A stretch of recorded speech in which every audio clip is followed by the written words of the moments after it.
Hello, everybody. Welcome back to the BOOshakalaka podcast. My name is Tiffany, joined with Pierre. I don't have anything to say because Hollywood Montrose said it all. Hey, guys, welcome back. He was fantastic in this movie. He was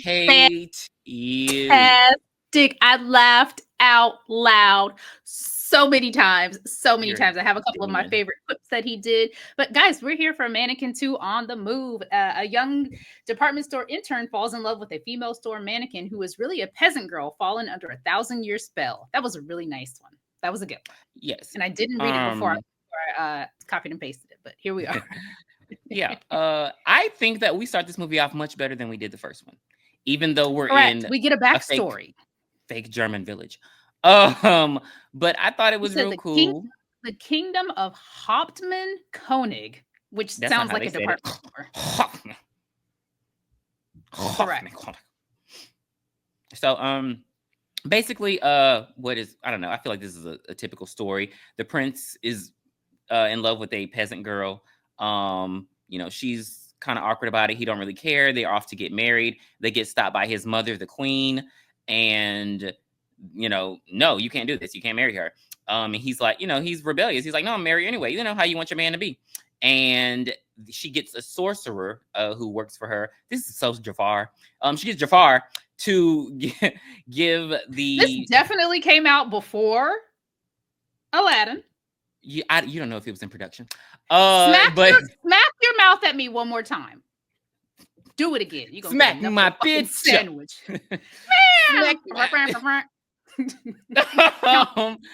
Count Spetzel. Do you know who he's played by? Come on. He's played by the guy who did Bernie Lomax in Weekend at Bernie's. I haven't seen it, but I heard about it. Jesus, Zetus and Petus. I hate this. But he gives her this beautiful jeweled necklace. It's like 2 snakes and a red jewel. And she's like, oh, I don't want your jewel. She initially says she don't want the jewels, but I guess he gives it to the her boyfriend. I'm saying boyfriend.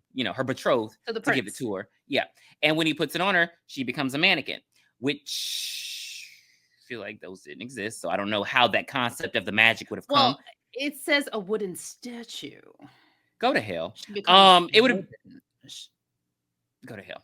And now I did like this part just because you can tell they at least tried with the writing. So he tries to take it off, but can't. There's a Microsoft glitch that happens, and the queen is like, "Oh well, she'll be released with either in 1,000 years or when she finds her true love, her true love in the next lifetime." And he's like, "Well, you've cursed our kingdom, kingdom, yeah, kingdom for 1,000 years." So he tells Jessie that she'll be frozen for 1,000 years, and she can only wake if true love from another land removes the necklace. Mm-hmm. And William then declares that the kingdom will be cursed for 1,000 years with perpetual rain. So it just rains the whole time. Like nobody could live there. Their houses would be destroyed. Right. The ground cannot take someplace that has monsoons 365 days out of the year. It's only like 2 inches every 20 hours. No, because they show us a little clip of the queen and it's pouring. It was like last night, pouring, or this morning, or whenever the hell that happened, pouring. She getting that Florida, Texas, Georgia, Mississippi, Alabama weather. No, okay. All of the above. So now the castle has been turned into a museum of sorts, and she's still standing there. And she's going to be on an exhibit in America. And the sorcerer, he says that that's his, that he's a descendant, but he looks exactly the same. So I couldn't tell if it was like he was joking or that's his backstory. Because, he's a sorcerer. He could be immortal. I couldn't tell. I don't know. This is a movie. Okay. No, he was not eternal. I just know like his family member. Shit, they did it. They did it in Leprechaun too. This is. I know, but I'm just saying. Like I thought maybe he'd been immortal or something, but no. No, so he's a descendant. Descendant, yeah. And he plans on. So she's going to be an exhibit in America, and he plans on sort of like stealing her to get away from the queen? Because it's the 1,000 years. So it's like 1,000 years and a day. So he feels that in 1,000 years and a day, she will become mortal and he will claim the prize and it will stop the rain from coming down. Yes, they at least had a backstory. Like we were halfway through Mannequin by the 5-minute mark. And now, we're right at the beginning of this one. So yeah, let's keep it moving. Back in West Philadelphia is where we are now. And we meet Jason. That's how she says his name throughout the whole movie. Jason, so glad he has a family. Yes, he has. He has a family. Because the first guy, I don't even remember his name. He ain't a family. Ain't nobody even show up at the wedding. But yes, I was so excited to see that Jason had a family. Right. Like, not even kidding. And he's working at People and Co. Prince and Company. Why did I say People? It's the same store. It's the same store from. It's the same store, and that's why Hollywood still works there. He's like, he's still chief of merchandising and whatever. And I think it's his first day, or am I tripping? Or is he just? It's Jason's first day. Yeah, it felt like it was his first day, but he also seemed to know everything about like where everything was. He knew the layout. Maybe he went for pre-work training. We don't know how long he was there. Like, I feel like he worked at a temp agency because he goes in to go see the manager, Mr. James. And Mr. James is belittling one of his coworkers because he dropped a mannequin and like he slipped and he dropped it. So it was clearly an accident. Too.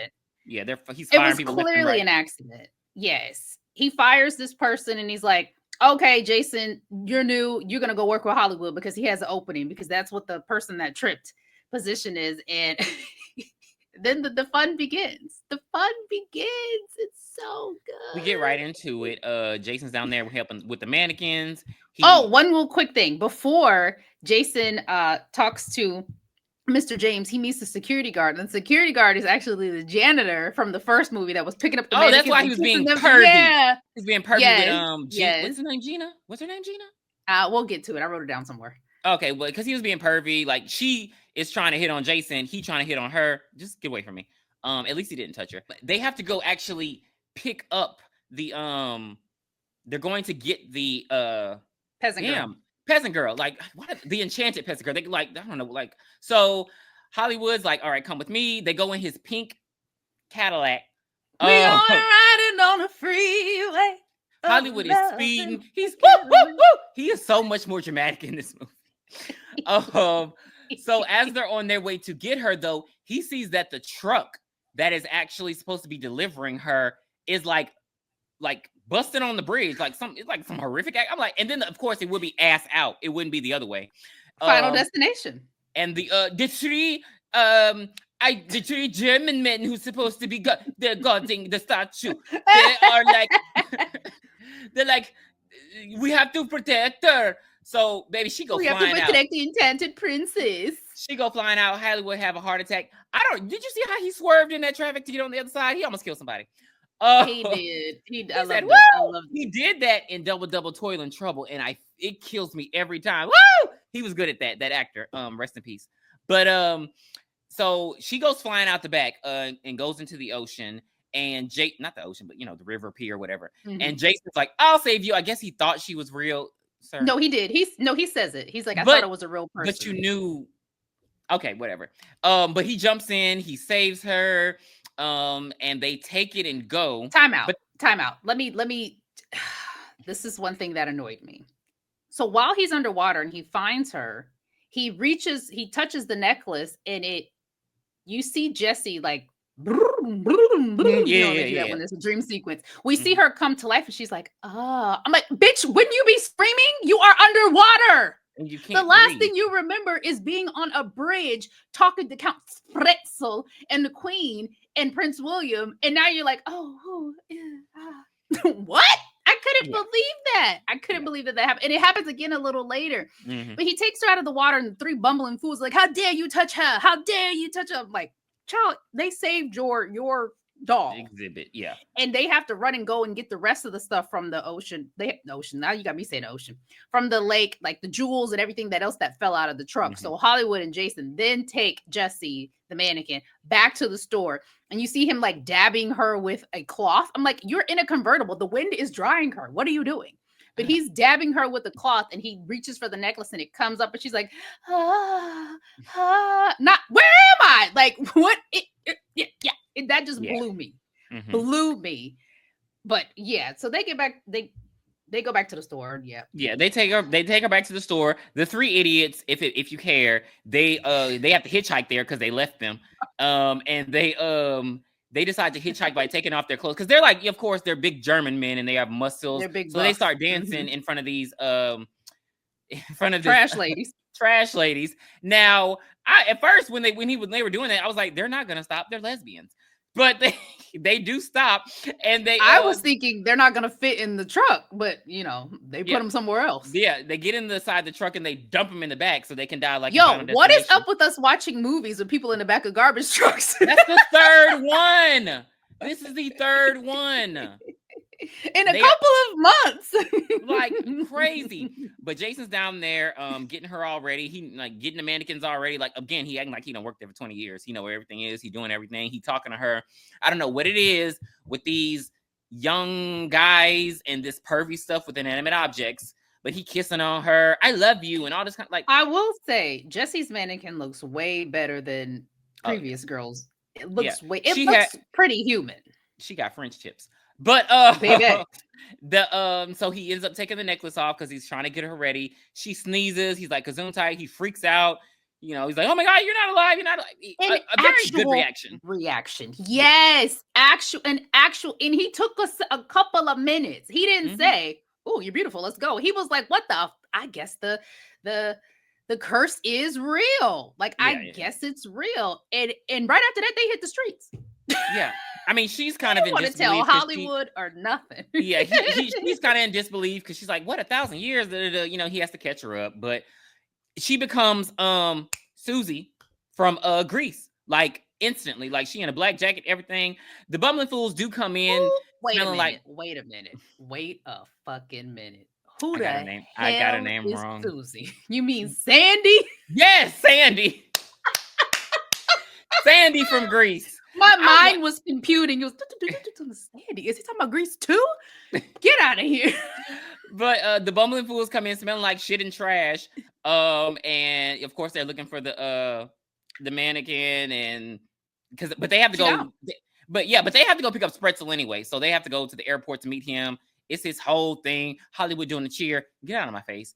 He has a mole with a long piece of hair on it. I don't know if y'all care. It's disgusting. It was pissing me off because I wanted to just snip it. Like it was I don't know if that's where Austin Powers got that from. Mole. Oh, when the mole started moving. It just. But yeah, so they're out on the town. Like he taking her to get Philly cheesesteak and shit. I appreciate it. Jason was not creepy at all with her. He was very interested in what she had to say.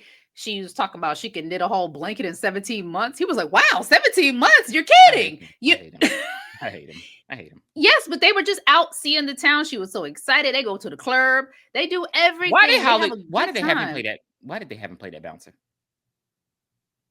Hollywood was the bouncer? You don't remember? Yes, with the locks. He was like, come on in, baby. You don't remember that? He's like, come on in. Maybe I didn't notice. That's why I was like, why is he playing this role? Because at first I thought it was him, and he just had another job. Should have got first billing in this movie, damn it. He definitely should have. But yeah, it was cute. Jessie meets people. She learns what lipstick is. They have a good time on the dance floor. She does a little dance. She's like, that's not dancing. And she does like royal dance at the first of all at the club. And then why are people joining in? Why was he dancing like that?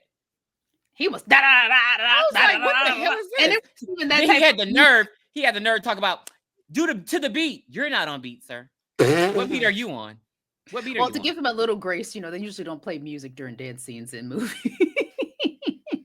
So blame the person that added it in editing. Blame the sound man because he screwed them over. They have a good night. She goes and stays the night at his home with his mom.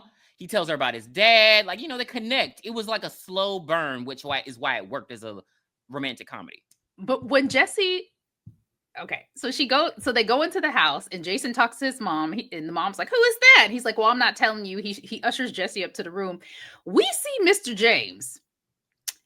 his manager is at his mom's house because she owns a matchmaking service and she's gets great reviews. All of her people are getting married. This fool was in there recording his VHS intro, and she's like, "What's your name?" He's like, "Mr. Johns."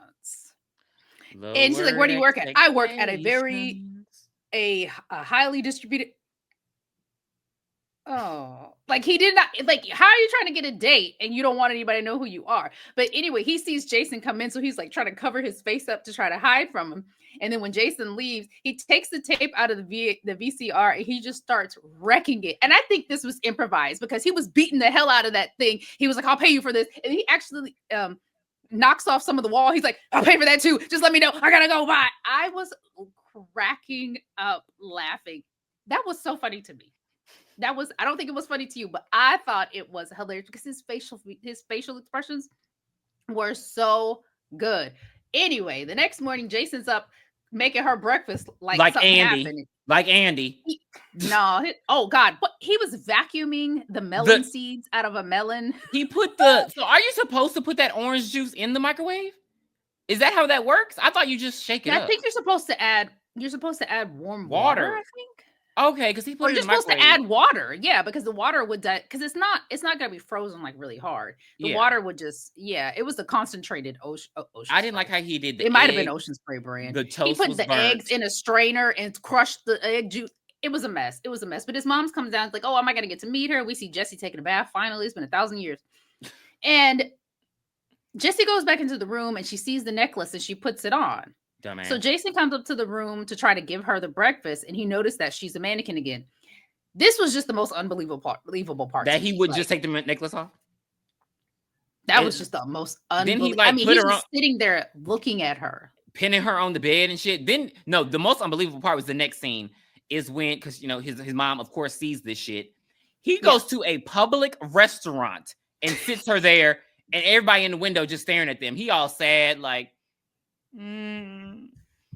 Like, he went the whole day with that neck. Like, he took the necklace off. She came to life. Why did he even bring it home with him is what I'm trying to understand. I don't know. Yeah, that part I don't understand. I believe they go back to the store, though, and I believe he just puts her back in the back.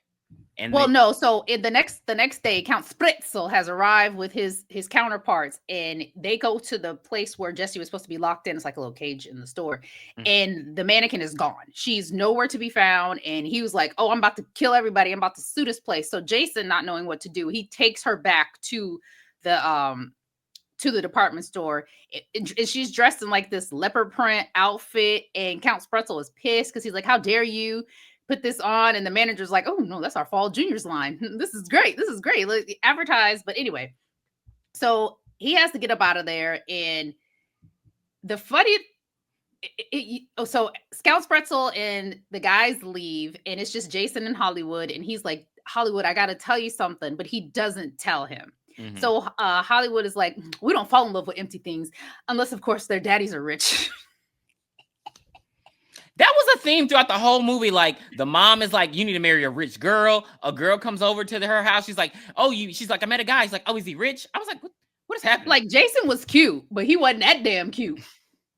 Like, he was little 80s cute. He was good for the moment. He was giving us a little Patrick Dempsey 80s, but he wasn't all of that. But this is the part I made you were so excited to see it. So admiring Jesse's necklace, Hollywood tries it on, and he becomes a statue.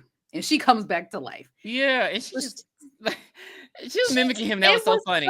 Oh my God. He was like, I'm like, how did he not see her moving in the mirror right behind him? It was a mess. I mean, you're supposed to, beyond belief. Right. Alyssa Edwards, you're really not supposed to Jesus know what's exactly going on. But he doesn't say it's an 80s movie. Yeah. There's a montage. Yes.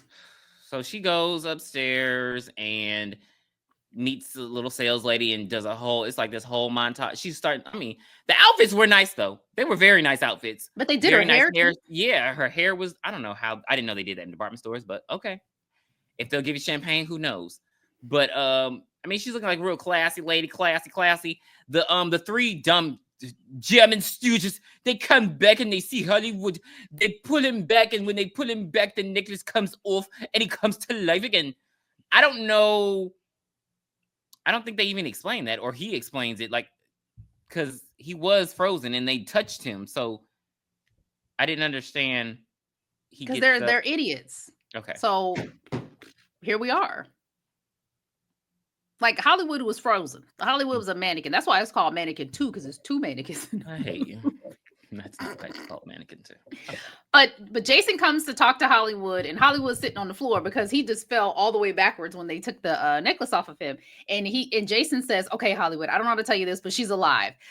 She came to life and went to eat. We went out, and I got to get her back." And Hollywood was like, "I believe you. This happened 4 years ago. Let's go find her, Jason. Ah! We got to get ready for the presentation. We got to get..." I hate you so much. I hate you. Count Spretzel recognizes Jason as the reincarnated prince, and he literally tries to start killing Hollywood and Jason in this department store. They like crawling, which they're trying to hide from him as well, but or maybe they're hiding from the Three Stooges. And he's like dropping like potted plants and shit. No security in there is trying. Like, what are you doing? The security guard. Why are you not going up there and shooting at him or something? I don't know. He had like a bow and arrow and everything. And this is my favorite line out of the whole movie. And Hollywood and Jason are doing like the army crawl on the ground. And he's like, "I learned this in the Marines." And Jason said, "You were in the Marines?" He said, "Yes, they were looking for a few good men, and so was I."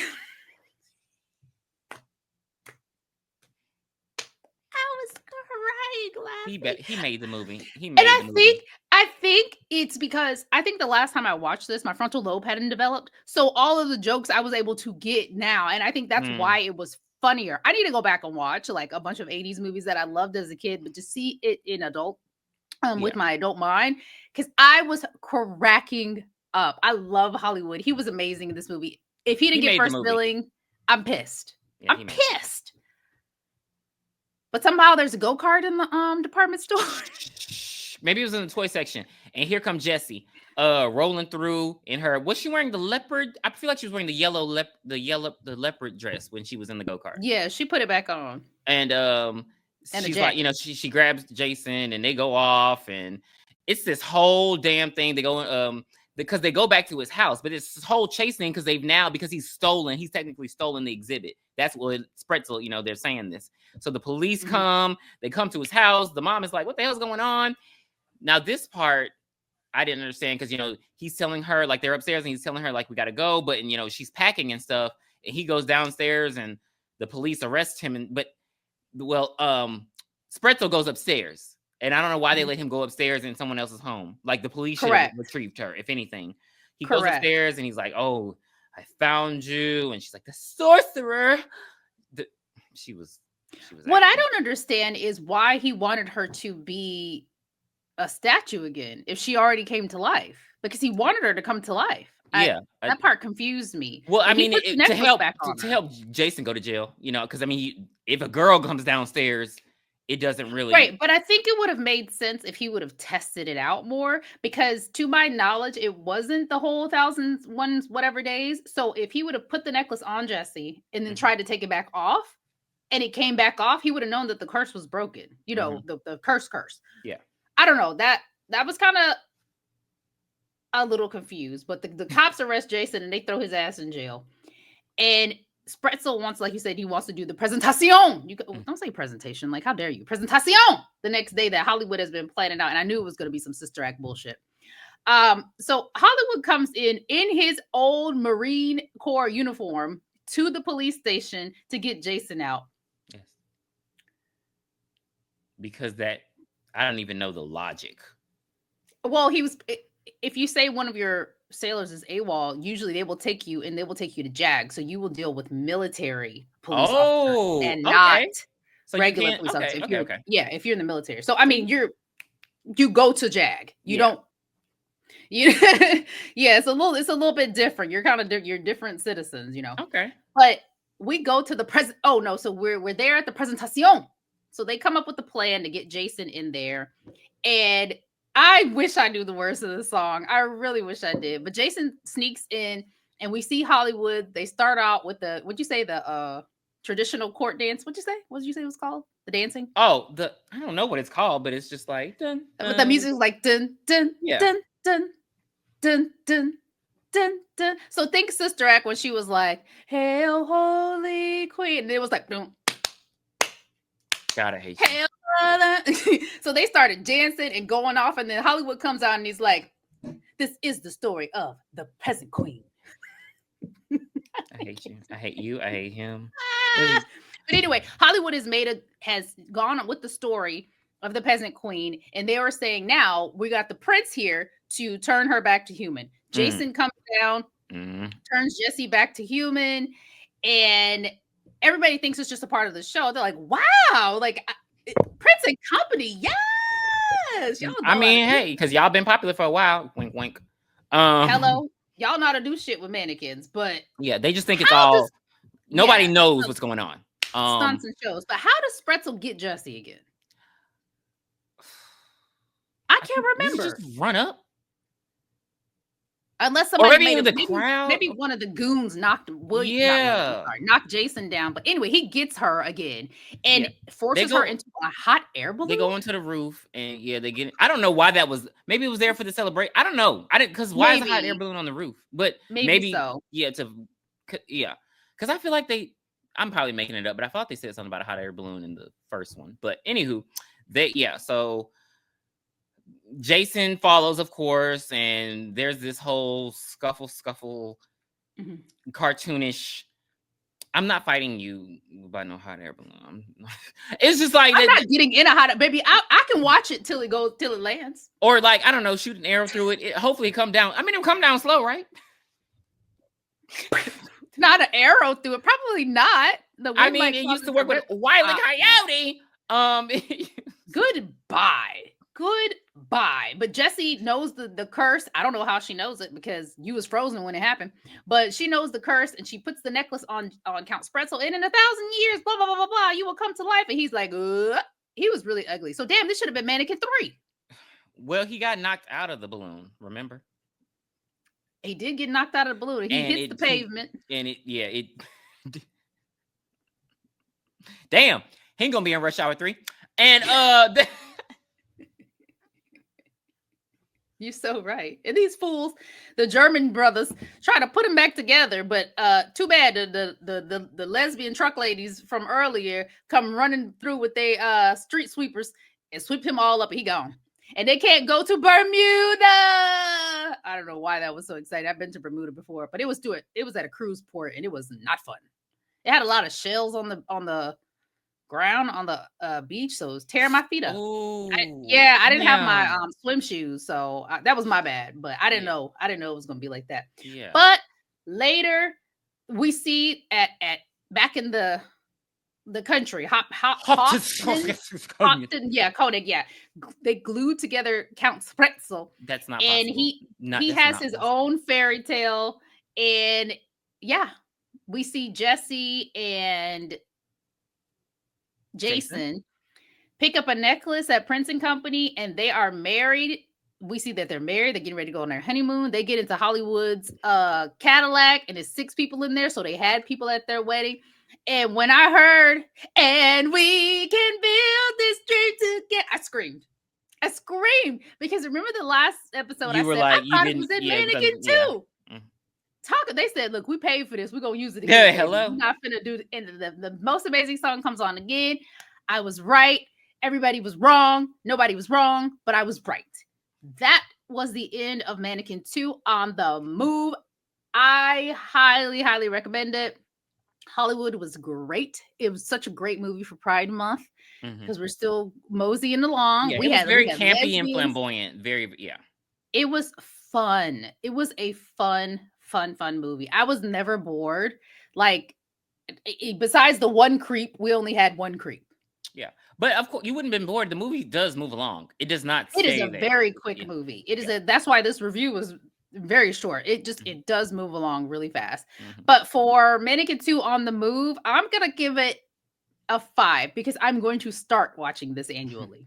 I'm going to start because I forgot how funny it is. I loved it. Hollywood again, 10s across the board. Jessie looked gorgeous. She was very pretty. Jason was very likable. Mr. James in that videotape was hilarious. I thoroughly enjoyed this movie, and yeah, so I would watch this annually. What about you? I'm gonna give it a 3. It's ironically my sister's favorite movie, but okay. But I'm gonna give it a 3 because it is it has rewatch value. Mm-hmm. I would probably, I don't know, I didn't like Mr. James, so I probably use my phone for that. But I would give it a 3. Okay. It's not a terrible movie. It's way better than the first one. Hollywood owns this movie. I would just say watch it just for his scenes because it's just like you don't get. I feel like nobody's pushing the boundaries like that anymore as far as comedy. Mm-hmm. I feel like nobody's just like, because I mean he's a straight man in real life, or so yeah. I'm just like nobody is doing that at this day and age. But like, he's doing it in a way that it's not embarrassing. Yes, it was over the top, but I know some gay guys that are completely over the top like that. Yeah. It was, and I'm like even the scissor glasses, like, come on, y'all. It was, come on. It was a moment. And so, yeah, I would advise people to watch it at least once. Yeah, definitely. But guys, I have news. This was our 99th episode. Uh-oh. So, come back for our 100th episode celebration. We are going to be reviewing Mortal Kombat! Not that new shit. We're talking about the one in the 90s. Yes. One in the 90s. We're talking about Sonya, Sub-Zero, Scorpion, Johnny Cage. Wait, I don't think he was. Melina. They weren't Kitana. In the song. They weren't in the song. Yeah, they were. You got Raiden. Johnny Cage. That's the first verse, ma'am. You know how long that song is? Oh, it might be like 8 minutes. No, nowadays songs are like 2 minutes. It's long. They go over the whole Mortal Kombat is a very good running song. Like if you want to do some intervals on the treadmill and you walk in, throw that on and start running. Also, Smack My Bitch Up. We mentioned that song earlier. Such a good running song. But anyway, yeah, so we'll see you next week. Bye. Bye. Hollywood swinging. Okay. Or the best thing you do in life is turn into a mannequin. Yes, very much so. All right, we'll see you next time. Bye. Where did you hide it, Dan? Please be sure to send us your requests at BOOshakalakapodcast@gmail.com. You can find us on Twitter X, BOOshakalakapod. You can also find us on Spotify, Apple Podcasts, and Instagram at BOOshakalakapodcast.